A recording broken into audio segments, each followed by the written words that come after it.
అలా కాలం గడిచిపోతోంది.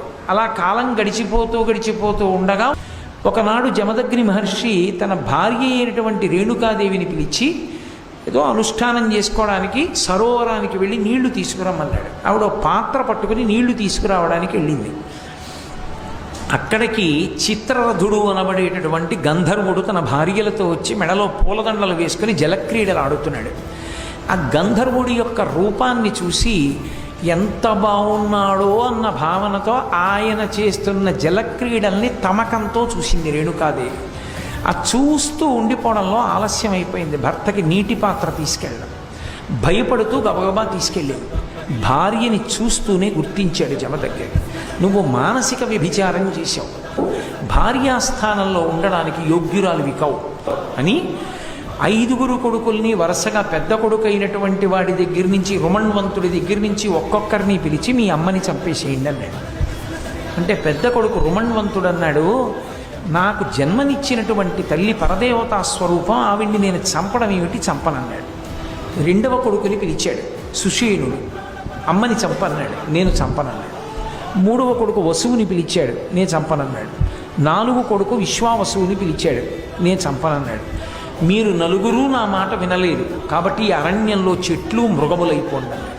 వెంటనే వాళ్ళు చెట్లు మృగములైపోయారు.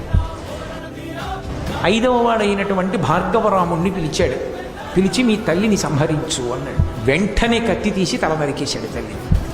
భార్గవరాముడు ఆవిడ తల ఊడి పడిపోయింది. పడిపోగానే తండ్రి ప్రసన్నుడయ్యాడు. ఒరే, నేను చెప్పిన పని చేశావురా నువ్వు, చాలా చాలా సంతోషిస్తున్నాను, నీకేం వరం కావాలో కోరుకో, ఇస్తాను వరాలన్నాడు.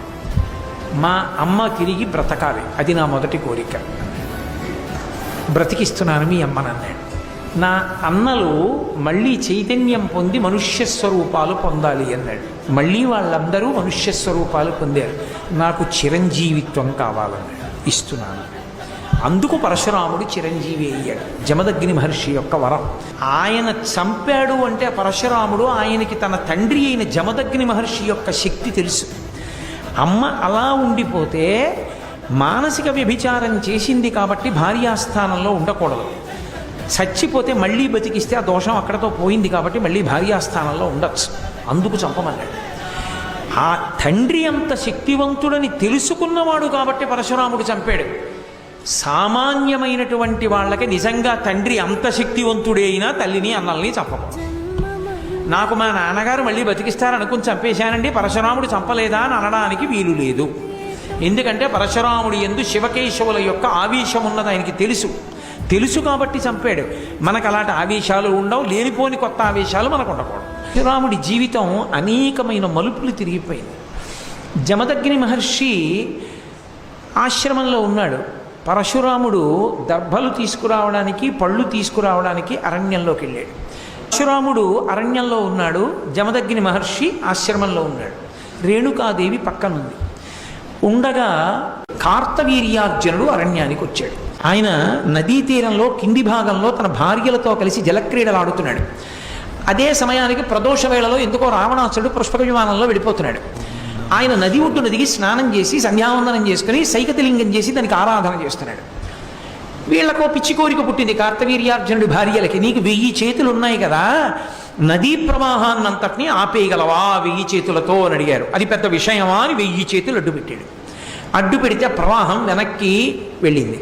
వెనక్కి వెళ్ళి ప్రవాహం పెరుగుతూ వచ్చి ధ్యానంలో ఉండి పువ్వులు వేస్తున్నటువంటి రావణాసురుడి తొడల కిందకు వచ్చి ఆ పూజ చేస్తున్న సైకతలింగాన్ని కరగబొట్టి తీసుకెళ్ళిపోయింది. అకస్మాత్తు ప్రవాహం ఎందుకు పెరిగింది కిందకెళ్ళి చూడమన్నాడు భటుల్ని.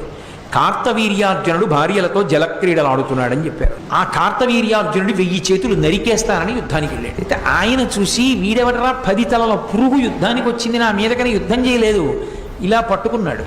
పట్టుకుని తీసుకుపోయి ఈ పురుగు నేను భార్యలతో జలక్రీడలు ఆడుతుంటే నా మీదకు వచ్చిందని కారాగారంలో వారేసి తలుపేసేయండి అన్నాడు. అంత శక్తివంతుడు కార్తవీర్యార్జునుడు, 1000 చేతులతో ఉంటాడు. ఆ కార్తవీర్యార్జునుడు ఎందుకో అరణ్యానికి వచ్చాడు వేటాడడానికి. విధి అని ఒకటి ఉంటుంది కదా, అప్పుడే ఆయనకి ఆకలేసింది, దాహం వేసింది. ఇక్కడ ఎవరున్నారని వెతుక్కుంటూ వెళ్ళాడు. అరణ్యంలో జమదగ్ని మహర్షి ఆశ్రమం కనపడింది. మళ్ళీ వెనక్కి రండి. పరశురాముడు దర్భలకి పళ్ళ కోసం వెళ్ళాడు. ఒక్క జమదగ్ని రేణుకాదేవి 4 కొడుకులే ఉన్నారు. వచ్చి మధ్యాహ్నం వేళ అయింది, నేను ప్రభువుని వేటకొచ్చాను, ఆకలేస్తోంది, ఆతిథ్యం ఇమ్మన్నాడు. ఇంటికొచ్చిన అతిథికి లేదనకూడదని వెంటనే తన దగ్గర ఉన్నటువంటి హోమధేనువు అంటారు, అంటే దాంతో ఏం చేస్తారు అంటే హోమం చేస్తుంటారు, ఆవు పాలతో యజ్ఞంలో వాడుతూ ఉంటారు.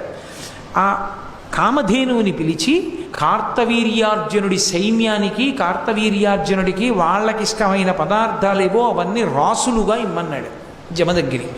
కామధేనువు వెంటనే ఇచ్చేసి అవన్నీ వడ్డించారు. రాజు అన్నీ తిన్నాడు. రాచబుద్ధి కదూ. వీళ్ళని అడిగేది ఏమిట్రా, ఈ ధేను మందే రాజరికం నాది, ఈయన దగ్గర ఎందుకు హోమం చేసుకోవడానికి? ఎంతమందికైనా అన్నం పెట్టగలిగిన ఈ కామధేనువు నా దగ్గర ఉండాలి, తోలుకు రెండని వెళ్ళిపోయాడు. ధేనువు వెళ్ళగానే ఇంటికి వచ్చాడు పరశురాముడు. దూడ అరుస్తోంది. తండ్రి బాధగా కూర్చున్నాడు. అడిగాడు, నాన్నగారు ఏమైందండి, మన ఇంట్లో ఉండవలసిన ఆవేది అని అడిగాడు. కార్తవీర్యార్జునుడు వచ్చాడు రా,